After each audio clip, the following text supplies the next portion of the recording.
exposed phase of the operation, only 208 men were lost. The problem of how to cut through the sandbanks was solved by an ingenious Egyptian lieutenant who had worked on the construction of the Aswan Dam. British irrigation pumps powered high-pressure hoses which simply washed the sand into the canal. Using this technique, they cut the holes in half the time it would have taken with either explosives or bulldozers. And during the first day, they cut 60 of them.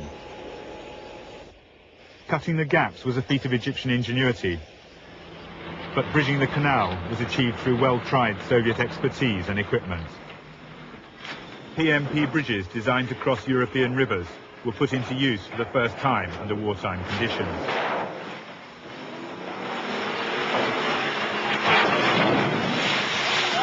The sectional pontoons could be joined to others in minutes.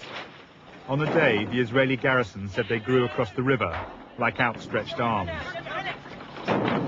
Another Soviet crossing system was even quicker. The GSP ferry was formed by two amphibious lorries which linked together in the water and would then expand hydraulically, creating a platform that could carry a tank across the canal in a matter of minutes.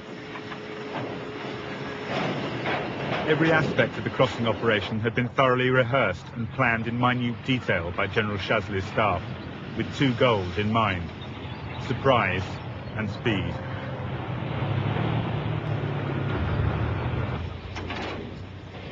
The whole Israeli defensive system in Sinai turned on the assumption that it would take 48 hours to get armoured divisions and heavy equipment across. They were convinced they could foil any attack in that time. In 10 hours, the Egyptians had already got 10 bridges set up and 500 tanks positioned on the east bank. Inside 24 hours, 2 infantry and 2 armoured divisions had crossed the canal. It was the high point of the war for Egypt.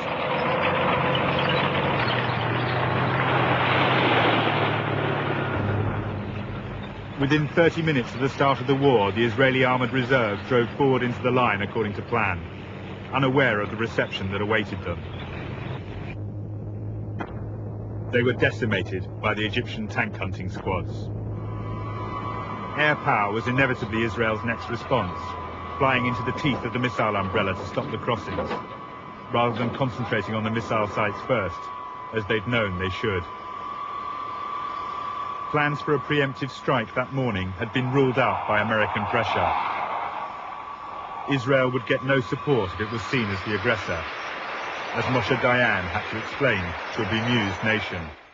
In this case, we considered it, and it was the decision of the government not to strike first, even though we were sure that they will do that, in order to have that political or whatever you call it advantage at the expenses of the military disadvantage. And that disadvantage was now becoming clearer as the Egyptians consolidated their hold on the east bank. If they survived the missiles, the Air Force still had to locate the bridges hidden beneath smoke screens. Even when hit, their sectional construction made them easy to repair, and they could be floated to new crossing points with relative ease. Egyptian troops rejoiced in their achievement. They had destroyed the first counterattacks exactly according to plan, and now one by one, they were taking possession of the forts along the Bar-Lev line.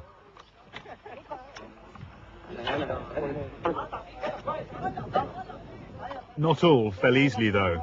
The northernmost fort was never taken, and in the south, opposite Port Tewfik, 1 officer and 42 men held out for a week before surrendering through the Red Cross.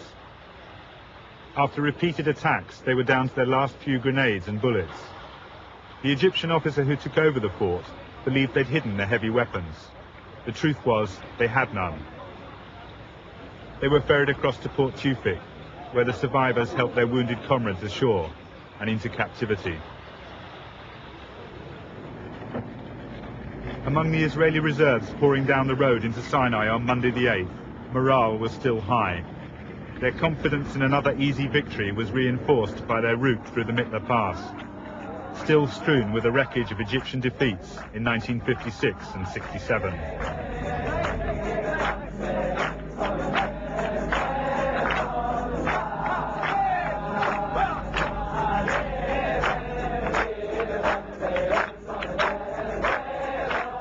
But that mood was soon replaced by a much grimmer one, as the reality of the situation and the extent of their early losses became apparent.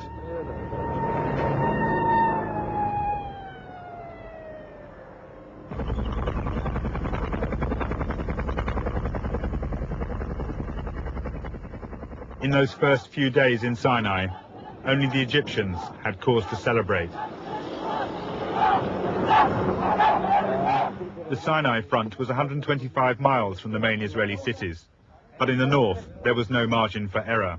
The Golan Heights were barely 17 miles across, and from this plateau littered with volcanic rock, 4 routes led down across the Jordan into northern Israel. The Benot Yaakov Bridge bore the most important, leading from Kenetra and the Area HQ at Kfar Nafak.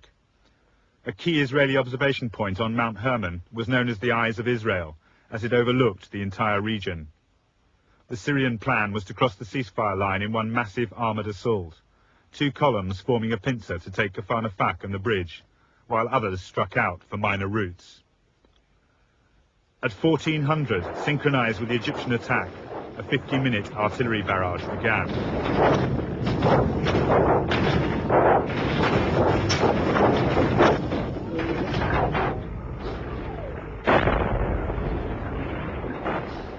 It paved the way for the Syrian armour, which then swept past the border posts. They flowed in like water, one Israeli said. I never knew there were so many tanks in all the world. The Israelis had 180 tanks and 60 guns with which to hold the 40-mile front.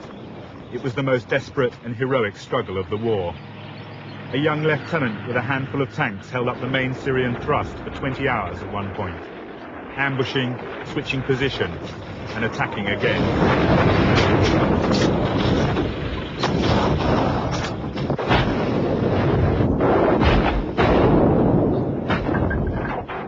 Mobile artillery proved effective in slowing the advance too, and it was well employed.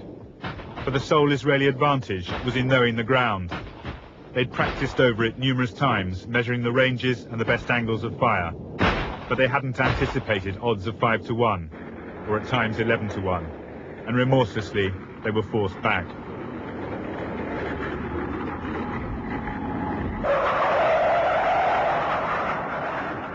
As in Sinai, the Israeli Air Force was thrown in to slow the advance. But even at low level, running the gauntlet of the SAM batteries proved costly. They lost 40 planes in the first afternoon. Infantry-operated SAM-7s and anti-aircraft guns joined the white contails of the SAM-6s, crisscrossing the sky to deadly effect. They adapted their tactics quickly though, flying in low over Jordan to take the Syrians in the flank, avoiding many of the batteries. Wrecked Syrian vehicles lining the route bore witness to their effectiveness, and in places the burnt and blackened ground showed that, like the Americans in Vietnam, they were using napalm. On Sunday, Israeli reserves in modified World War II Sherman tanks were deployed in the southern sector. They were opposing T-55s and even T-62s, the Russians' latest tank. Despite the 30-year technological gap, they destroyed greater numbers of Syrians. But at a cost. The 2 Israeli frontline brigades were virtually wiped out. They had, however, bought time for the citizen army. Mobilization had begun on Saturday. Many didn't wait for their code words.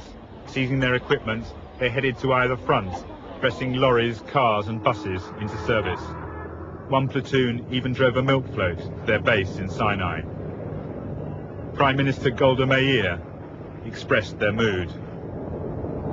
This people, small as it is, surrounded as it is by enemies, has decided to live. And if we have to pay the price for living, we have to pay it. This is not a people that can give in.